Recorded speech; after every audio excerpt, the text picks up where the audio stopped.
Pues muy buenos días. Dijimos que vamos a iniciar analizando los movimientos, que es la rama de la física que estudia las causas de los movimientos, ¿no? Y cómo se comporta este fenómeno, cómo ocurren estos movimientos. Así es que vamos a iniciar. Me gustaría comentarles que para poder estudiar esto necesitamos identificar cuáles son las magnitudes involucradas, las unidades con las que se miden esas magnitudes y el tipo de movimiento. Así es que vamos a ver un concepto que es muy importante para entender todo esto.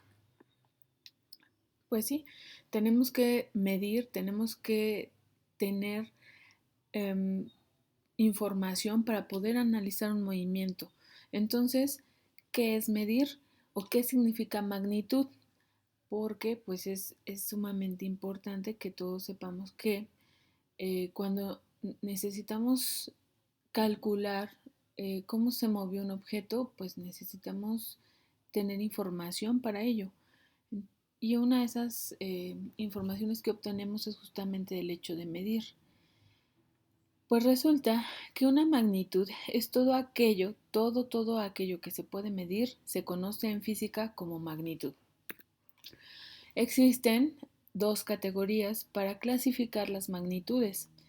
Unas de ellas son magnitudes fundamentales, las cuales son aquellas que se pueden medir directamente del objeto o fenómeno. Estas magnitudes fundamentales son 7: la longitud, que se mide en metros, la masa, que se mide en kilogramos, el tiempo, que se mide en segundos. Esto de acuerdo al Sistema Internacional de Unidades. Por esta situación es importante que ustedes sepan que una magnitud es aquello que podemos medir, pero las magnitudes fundamentales se obtienen midiendo directamente al objeto. Así es que cuando nosotros queremos medir, por ejemplo, la longitud, vamos y requerimos de un instrumento que ya tenga una escala o un patrón determinado para poder obtener ese dato. Y ahorita vamos a poner unos ejemplos. También están las magnitudes derivadas, que son aquellas que se pueden obtener de uno o más cálculos matemáticos de las magnitudes fundamentales. Las magnitudes derivadas son aquellas que nosotros vamos a calcular, vamos a hacer operaciones para poder obtener su dato. Y aquí tenemos algunos ejemplos como la superficie, el volumen, la densidad, velocidad, aceleración, fuerza, presión, energía. Y hay más, ¿no? Pero aquí se les puso solo un ejemplo, algunos ejemplos. Y bueno, pues para ser más específica vamos a ver lo siguiente.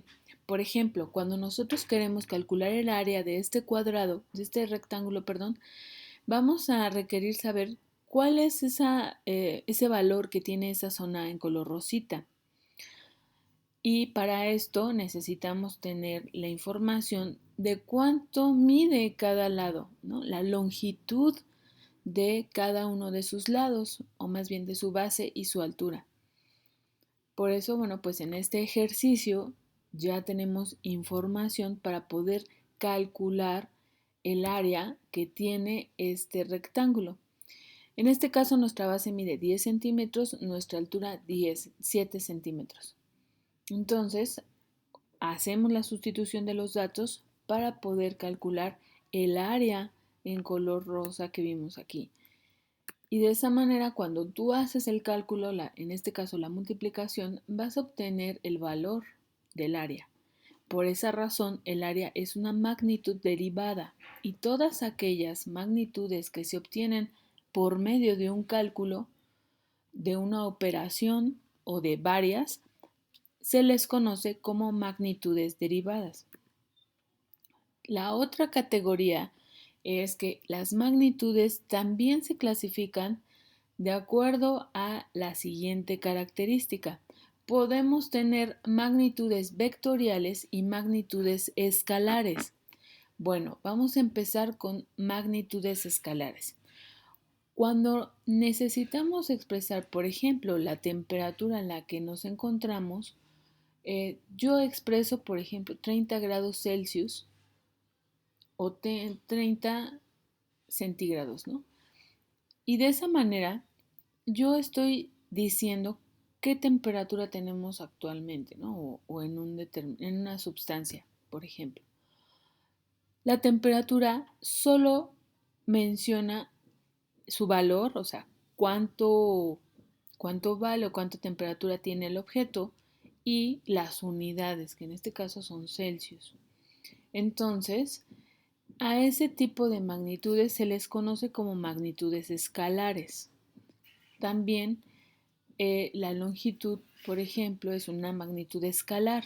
La masa es una magnitud escalar. Y nada más contempla o nada más expresan el valor y las unidades en que se miden.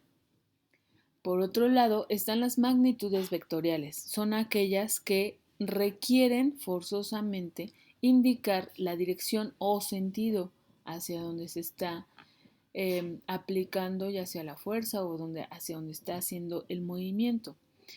Y aquí tenemos algunos ejemplos. Por ejemplo, la fuerza, el peso de un objeto es una magnitud vectorial porque el peso tiene una dirección específica. Así es que necesitamos no solo expresar las unidades, el valor, perdón, por ejemplo, 60 kilogramos, sino también necesitamos indicar la dirección hacia donde está aplicada la fuerza. Y bueno, en este caso, la dirección es siempre hacia abajo. Así es que a ese tipo de magnitudes se les conocen como vectoriales y se representan con una flechita que en física se conoce como vector. Así es que bueno, chicos, pues esa es la primera explicación. ¿Qué son las magnitudes? ¿O qué es una magnitud? ¿Cuáles son las dos categorías que existen para poder clasificarlas? Y la actividad consiste que de cada uno de los dibujos que ves en la imagen coloca el tipo de magnitud que es y escribe a qué tipo de magnitud corresponde, ya sea fundamental o derivada y escalar o vectorial. Entonces aquí son están los ejemplos que les puse a sus compañeros. Tenemos 6 dibujos. Vemos ahí un solecito con un termómetro, unas nubes, un reloj, un calendario, un cubo, un auto que está en movimiento, pretende, se supone, representar un auto en movimiento que va a 100 kilómetros por hora. Después vemos un martillo y un clavo, es una acción que se realiza y ahí especifica cuántos newtons se le aplica. Y por último, una persona en una báscula.